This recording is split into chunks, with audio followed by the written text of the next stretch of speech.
प्रधानांच्या मुलीचं शिक्षण व्यवस्थेवर विश्वास आहे का? नीट पेपरफुटीपासून परदेशी शिक्षणापर्यंत राज ठाकरेंनी सरकारला घेरले. नाशिक शहरावर दौऱ्यावर आलेले महाराष्ट्र नवनिर्माण सेनेचे अध्यक्ष राज ठाकरे यांनी नीट पेपरफुटी प्रकरण आणि देशातील शिक्षण व्यवस्थेच्या मुद्द्यावरून सरकारवर जोरदार टीका केली आहे. पत्रकारांशी संवाद साधताना राज ठाकरे यांनी विद्यार्थ्यांच्या प्रश्नांकडे सरकारचे दुर्लक्ष होत असल्याचा आरोप केला आहे.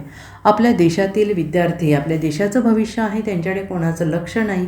दरवर्षी आंदोलनं होत आहेत. शिक्षण पद्धतीला गांभीर्यानं घेत नसाल आणि विद्यार्थ्यांनी चिडू नये असं म्हणत असाल तर शिव्या देऊ नये असं म्हणण्याचा अधिकार काय भाजपला आहे का, असा सवाल त्यांनी केला आहे. नीट पेपरफुटी ही सुरुवात आहे. नीट ही सुरुवात आहे, अजून बघा काय होतंय, असा इशारा राज ठाकरे यांनी दिला आहे. शिक्षण व्यवस्थेतील खाजगी क्लासेस आणि त्यातून निर्माण झालेल्या व्यवसायावर राज ठाकरे यांनी टीका केली आणि प्रत्येकाच्या महत्त्वाकांक्षा मोठ्या झाल्या आहेत. प्रत्येकाला पंतप्रधान व्हायचं आहे.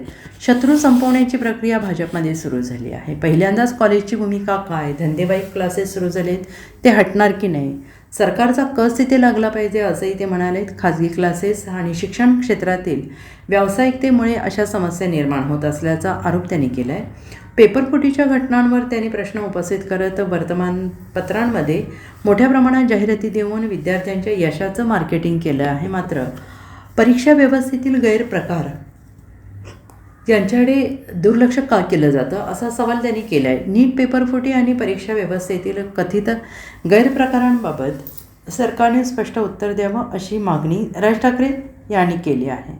सर्व गोष्टी सगळ्यांना माहीत आहेत, कोणी कंट्रोल करत नाही म्हणजे काय, सरकारचे लोक त्यात अडकले आहेत का, त्यात कोणी आहे का, या सर्व गोष्टींची उत्तरं सरकारने द्यावी असंही ते म्हणाले. सरकारने केवळ आपल्याला सर्व काही कळतं या भूमिकेतून बाहेर पडून शिक्षण क्षेत्रातील तज्ज्ञांशी चर्चा केली तरच या प्रश्नांवर ठोस उपाय निघू शकतो, असंही राज ठाकरे यांनी स्पष्ट केलं आहे. परीक्षा व्यवस्थेत सुधारणा करण्यासाठी नंदन निलेकणी यांच्यावर जबाबदारी देण्यात आल्याच्या पार्श्वभूमीवर आता निलेकणींना आणलं आहे. माहीत नाही काय करतील, असा टोला त्यांनी लगावला आहे. कसं आहे, आता ह्या सगळ्या गोष्टींमध्ये हे शिक्षणामधल्या ज्या गोष्टी आहेत,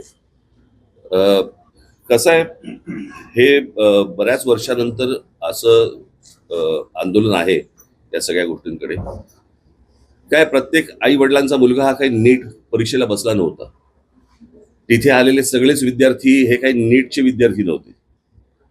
पण जे विद्यार्थी, जे तरुण तिकडे जे आले होते, तो त्यांच्यामधला जो राग आहे तो मला असं वाटतं सगळा सभोवतालचा सगळा राग तिकडे बाहेर आला आणि तो ह्याच्या पुढे अजून जोरात जास्ती मोठ्या पद्धतीने बाहेर येईल.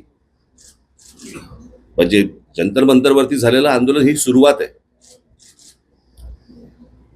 कळलं का? ते आता आंदोलन शांत आहे किंवा, परंतु राग, सरकारबद्दलचा राग ज्या वेळेला अशा प्रकारे बाहेर येतो, कारण हे आंदोलन घराघरात शिरलं. ज्या वेळेला त्या तरुणांना, ज्या विद्यार्थ्यांना मारलं, बरं का, आणि प्रत्येक आई वडिलांना असं वाटलं, प्रत्येक आजोबा आजींना असं वाटलं की बाबा माझ्या पोराला मारलं, हे का मारतायत मुलांना. खरं तर ते शांतपणे आंदोलन सगळं सुरू होतं. सरकारने या सगळ्या गोष्टींची सुरुवात केली आणि मला एवढंच फक्त म्हणायचं, हे भाजपमधलंच अंतर्गत हे भांडण आहे आणि त्याच गोष्टी आता सगळ्या चव्हाट्यावरती येत आहेत. काल बैठक घेतली पदाधिकाऱ्यांची, एसआयआरच्या मुद्द्यावर पण चर्चा झाली. मी तुम्हाला आता तुम्ही आता हा प्रश्न विचारत, मी येतो त्याच्याकडे. शिक्षणाच्या बाबतीत मला काल अनेक विद्यार्थी काल येऊन भेटले. मला हाच नाशिक मधला पॅटर्न हा संपूर्ण महाराष्ट्रभर चालू असेल. प्रश्न असा आहे की दगडांवरचे ठसे घेऊन त्यांचं आधार कार्ड चेक करण्यापेक्षा मला असं वाटतं चंद्रकांत पाटलांनी या विद्यार्थ्यांकडे जास्ती लक्ष दिलं पाहिजे. मला ही गोष्टच नाही समजली की 10वी पास झाल्यावरती पहिल्यांदा क्लासमध्ये ऍडमिशन घ्यायची आणि क्लासमध्ये ऍडमिशन घेतल्यानंतर क्लास सांगणार की कोणत्या कॉलेजमध्ये ऍडमिशन घ्यायची. आज ते विद्यार्थी कॉलेजला न जाता 8-8 तास त्या क्लासमध्ये जाऊन बसतायत आणि तिकडे शिकतायत. मग कॉलेज काय करतंय? कोचिंग क्लासेसवरती निर्बंध आणायचा आपला मसुदा गेले 24 वर्षापासून पेंडिंग आहे. तयार आहे मात्र नाही, कोचिंग क्लासेस मधनच ह्या सगळ्या कोचिंग क्लासेस सगळेच काय वाईट असतात अशाला भाग नाहीये. परंतु आता जे काही धंदा म्हणून जे आलेले आहेत, मग आता नीटचा पेपर देखील यांच्याचकडनं फुटला ना, याच कोचिंग क्लासवाल्यांकडनंच फुटला ना. आतापर्यंत जेवढे पेपर फुटले या कोचिंग क्लासवाल्यांकडनंच फुटले ना. मग प्रश्न असा आहे की ते निलकणी आणून तिथे आता काहीतरी त्या निलकणींना आणलंय वरती, त्यांनी मला असं वाटतं या क्लासेसवरती पहिल्यांदा लक्ष दिलं पाहिजे.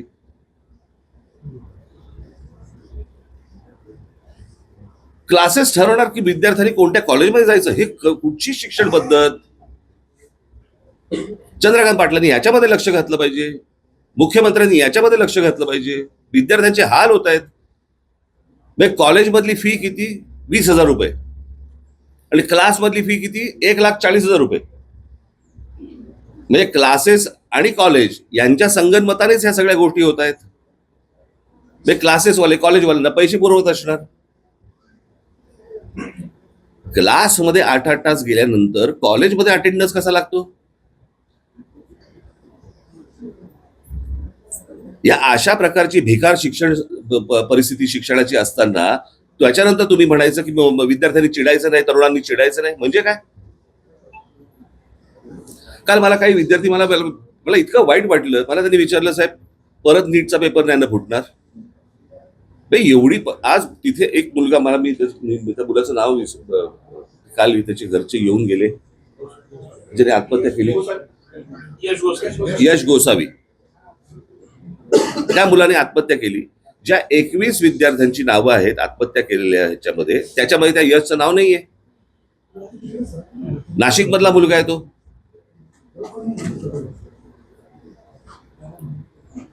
प्रशासनाला हेही वाटत नाही की बाबा आता इथे कोण पालकमंत्री आहेत नाही मला माहिती नाही, पण एक नाशिक मधला मुलगा जो नीटच्या परीक्षेचा संपूर्ण तयारी करतोय, पेपर फुटल्यानंतर तो व्यथित होतो, निराश होतो आणि आत्महत्या करतो. आणि आत्महत्या केल्यानंतर त्या मुलाचं 21 मुलांची नावं येतात, 22वं नाव देता येत नाही तुम्हाला.